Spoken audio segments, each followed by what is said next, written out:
हाँ राय साहब, अब राय साहब इसका जरा कानूनी पक्ष बता दीजिए कि ये तो बिल्कुल ही मतलब अगर हम कानून की दृष्टि से देखें, वकील की हैसियत से आपसे पूछें, तो ये बिल्कुल ही गैर वाजिब बात है कि एक आदमी के ऊपर आरोप सिद्ध नहीं हुआ उसको आप सजा दे रहे हैं। किस बात के लिए दे रहे हैं? क्योंकि ये क्या शुद्ध, मैं दो चीजें समझना चाहूँ, शुद्ध कानूनी रूप से क्या ये पास होता है नहीं होता है वो अलग बात, क्या ये स्टैंड करेगा? मतलब अगर कोर्ट में ये बात होती है तो क्या दिस विल स्टैंड कि ये क्या हो रहा है? एक तो ये बात, और दूसरा मैं इसलिए कर रहा हूं कि क्या ये आपको, जैसे व्यास भाई साहब का कहना है कि it is a desperate attempt, कुछ कुछ सीधा नहीं हो रहा है तो कुछ करते चलो, कुछ ना कुछ तो लगेगा, कुछ ना कुछ, you keep on throwing something, something will work. और बहुत से लोगों का कहना है कि ये एसआईआर अब इतनी ज्यादा बड़ा वो हो गया है कि उससे ध्यान भटकाना किसी तरह से, लेकिन इससे क्या ध्यान भटकेगा? ज्वाइंट कमेटी में चला गया, कल परसों से कोई इस पर चर्चा भी नहीं करेगा। हाँ, जो इलेक्ट्रॉनिक मीडिया और प्रिंट मीडिया उनको कुछ काम मिल जाएगा कि 2-4 दिन तक इसी पे चर्चा करते रहेंगे, लोगों से बात करते रहेंगे, बताते रहेंगे कौन कौन जेल जाएगा इत्यादि। राय साहब आपका टेक इस पे, क्या राय साहब? Unmute, unmute, unmute. पहले मैं एक थोड़ी सी त्रुटि सुधार कर दूं। मैं इलाहाबाद विश्वविद्यालय छात्र संघ का अध्यक्ष निर्वाचित था, लेकिन उस समय तक समाजवादी योजना सभा नहीं सक्रिय थी। मैं प्रगतिशील छात्र संगठन से था, जो अच्छा, आयशा के रूप में आज देश का सबसे मजबूत और क्रांतिकारी छात्र संगठन उससे ज्यादा खतरनाक जगह थे। है। लेकिन समाजवादी योजना सभा का बहुत गौरवशाली इतिहास रहा है हमारे क्षेत्रों में। इलाहाबाद में आप जानते हैं, सब आपके दरवाजे पर आए हुए लोग हैं। श्याम कृष्ण पांडे जी, विनोद चंद्र दुबे जी, मोहन सिंह जी, और बनारस हिंदू यूनिवर्सिटी में डी मजूमदार और तमाम साथी थे। तो ये तो रही बात, लेकिन मैं इस संबंध में यह कहना चाह रहा हूँ कि भारत के संविधान और भारत के अपराध शास्त्र को सर के बल खड़ा करके यह कानून पास कराने की कोशिश की जाएगी। और मैं समझता हूं कि एक ऐसा मुद्दा है कि काले कानूनों के खिलाफ एक राष्ट्रव्यापी जन जागरण का यह मौका दे रही है विपक्ष को, बुद्धिजीवी को, पत्रकार को। और बिहार आंदोलन जो चल रहा है, बिहार में जो लहर पैदा हो रहा है एसआईआर के खिलाफ, उसमें इस कानून का जो को प्रस्तुत किया गया, वो आग में घी का काम करेगी। ये कानून बिल्कुल जैसे इमरजेंसी लागू हुआ, पूरा देश खड़ा हुआ उसके खिलाफ, वैसे पूरे देश के जनमानस को बहुत दिनों बाद, और इनका इतिहास देख लीजिए। इस कानून पे तो आपने अपनी बात रखी। पाकिस्तान जहां पर एक रिटन कॉन्स्टिट्यूशन है, जहां पर बहुत वाइब्रेंट सुप्रीम कोर्ट है, लेकिन वो इस्लामिक गणराज्य अपने को घोषित कर रहा है। पाकिस्तान के पार्लियामेंट को साहस नहीं, जहां दुनिया में ऐसी पहली जगह जहां मस्जिदों में नमाज पढ़ते लोगों को गोली मार दी जाती है। पाकिस्तान के पार्लियामेंट को यह हिम्मत नहीं है, जो अब एक कम से कम विजेता इमरान खान को जेल में ही रखे हुए है, कि पाकिस्तान में ऐसा कानून करके इमरान खान को राजनीति से बाहर कर दे। उनका उनका साहस नहीं है। किसी भी देश में, हमारे पड़ोसी देश में, जहां जनतंत्र उस तरह से जमीन में जाकर धसा हुआ नहीं, वहां के भी पार्लियामेंट इस तरह का कानून नहीं पारित कर रहे हैं। लेकिन नरेंद्र मोदी जब से यहाँ आए हैं, ये थोड़ा इसका पृष्ठभूमि देखिए। काले कानूनों का ये बहुत बड़ा सिद्धांतकार और व्याख्याकार है। यह नागरिक अधिकारों का बहुत बड़ा दुश्मन है। और इस बार इसके जद में सारे एमपी, एमएलए, चीफ मिनिस्टर और इवन प्राइम मिनिस्टर को भी इसने अपने जद में रखा। अभी अभी बिहार में, महाराष्ट्र में देखिए, 10 जुलाई 2005 को महाराष्ट्र में स्पेशल पब्लिक सिक्योरिटी बिल प्रस्तुत किया गया, और उद्देश्य बताया गया कि जो वामपंथी दुस्साहसवाद है, लेफ्ट विंग एक्सट्रीमिज्म, उसको कर्ब करने के लिए। उसके प्रोविजन को पढ़िए तो उसका मतलब यही होता है कि महाराष्ट्र में सरकार के खिलाफ जो भी आवाज उठेगी, और उसमें ये सारी चीजें जो है इस कानून के तहत उनको जेल में डाला जाएगा। इसका मतलब हुआ कि जो भी सिविल लिबर्टी के लोग हैं, जो भी ह्यूमन राइट के लोग हैं, जो पर्सनल, जो व्यक्तिगत स्वतंत्रता को, सामाजिक आजादी को बहुत महत्व देते हैं, उनको सत्ता और सरकार के खिलाफ अपने जुबान खोलने की किसी तरह की इजाजत नहीं दी जाएगी।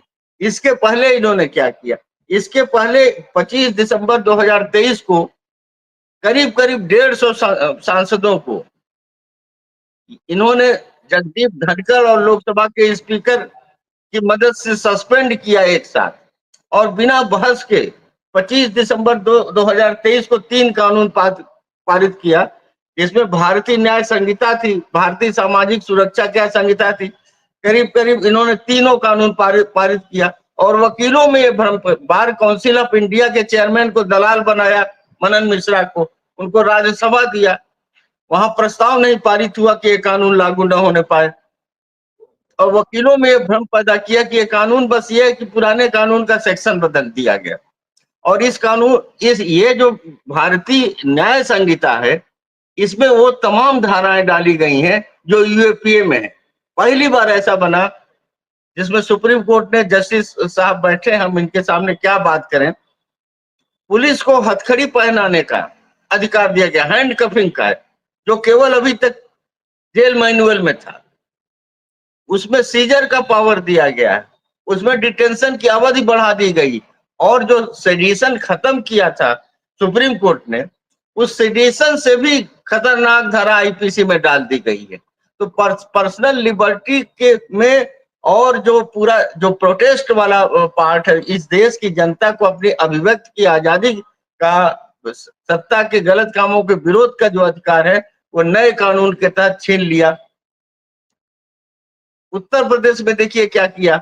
उत्तर प्रदेश में Uttar Pradesh prohibition of unlawful conversion of religious act 2021, Uttar Pradesh विधि विरुद्ध धर्म संपरिवर्तन प्रतिषेध अधिनियम 2021, सैकड़ों मुस्लिम लोगों को लव जिहाद के नाम पे एक एक हिस्से में, जैसे ट्राइबल्स के लिए उन्होंने कानून बना दिया, सैकड़ों, एक भी कन्विक्शन नहीं हुआ, एक में चार्जशीट तक नहीं, 10% केसेस में, लेकिन एक खौफ पैदा कर दिया माइनॉरिटीज में, और एक कहानियां गढ़ दी गई है कि किस तरह से हिंदू लड़कियों को ये लोग जो भगा लेते हैं, और सारा का सारा पावर इन्होंने पुलिस को दे दिया।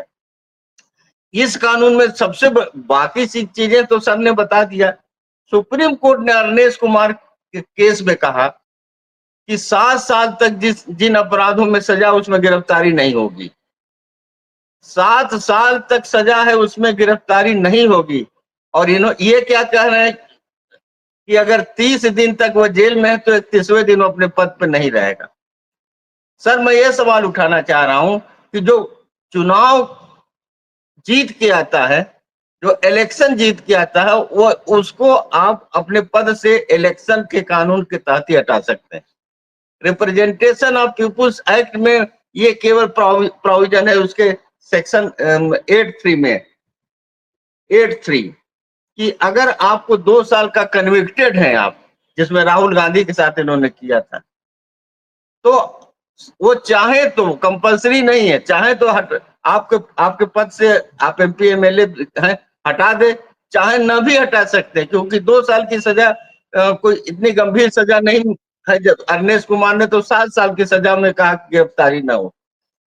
तो पार्लियामेंट में आप ऐसा कानून बनाए जा रहे हैं जो रिप्रेजेंटेशन ऑफ पीपुल्स एक्ट में है ही नहीं। और आपने इसको ज्वाइंट कमेटी में, आप जब आईपीसी पारित कर रहे थे, 150 विपक्ष के सांसदों को आपने सदन से बाहर निकाल दिया, और अब ये कर रहे हैं तो रिप्रेजेंटेशन ऑफ पीपुल्स एक्ट को पूरा का पूरा इग्नोर करके कर रहे हैं। तो उत्तर प्रदेश हो, चाहे महाराष्ट्र हो, चाहे मध्य प्रदेश हो, चाहे बिहार हो, चाहे देश का संसद हो, ये अगर इसी को मैं कहूं कि इसी को रेट्रोस्पेक्टिव कर दीजिए, इसी को रेट्रोस्पेक्टिव कर दीजिए। आज रेट्रोस्पेक्टिव करेंगे, आधी अमित शाह की कुर्सी चली जाएगी। आपने बताया कि 100 कितने दिन वो जेल में था, कि भाई पिछले डेट से ये कानून लागू होगा, लेकिन वो नहीं लागू करेंगे क्योंकि अमित शाह की कुर्सी चली जाएगी। और आप कह रहे हैं कि अमित शाह को प्रधानमंत्री बनाने के लिए जितने अवरोध भाजपा के अंदर हैं, उसको दूर करना भी इनके कानून के। लेकिन मैं कह रहा हूं कि ये छोटा उद्देश्य हो सकता हो, बड़ा उद्देश्य है कि इस देश में, इस देश के संविधान को दोयम दर्जे पर रखना, इस देश के संसद की को दोयम दर्जे पर रखना और पुलिस को सबसे पावरफुल बनाना, आर्म फोर्सेस को और इस तरह की जितनी भी शक्तियां उसके हाथ में पूरा इस देश को सौंप देना। कश्मीर में ये इस कानून में दो तीन हिस्से हैं सर। एक तो आपके कश्मीर के लिए जो कश्मीर वाला है, वो कश्मीर में JNK रीऑर्गेनाइजेशन अमेंडमेंट बिल 2025 इसमें भी संशोधन करेंगे ताकि ये सब कश्मीर में भी लागू हो जाए। इन्होंने आपने देखा अरविंद केजरीवाल को और उनके 2 कैबिनेट मिनिस्टर को जेल में रखा, संजय सिंह को जेल में रखा, तो इन्होंने दिल्ली वाला भी पारित किया। इन्होंने आर्टिकल 239AA को संशोधित करने का बिल दिया कि national capital territory of Delhi governance bill, और उसके तहत जो है अनुच्छेद 75, अनुच्छेद 164, अनुच्छेद 239AA, इसके तहत ये एक पूरा संसद में कश्मीर में और नेशनल कैपिटल रीजन में मतलब दिल्ली का स्टेट का जो असेंबली है उस पे लागू कर दिया। तो सीधे सीधे पॉलिटिकल वेंडेटा का है।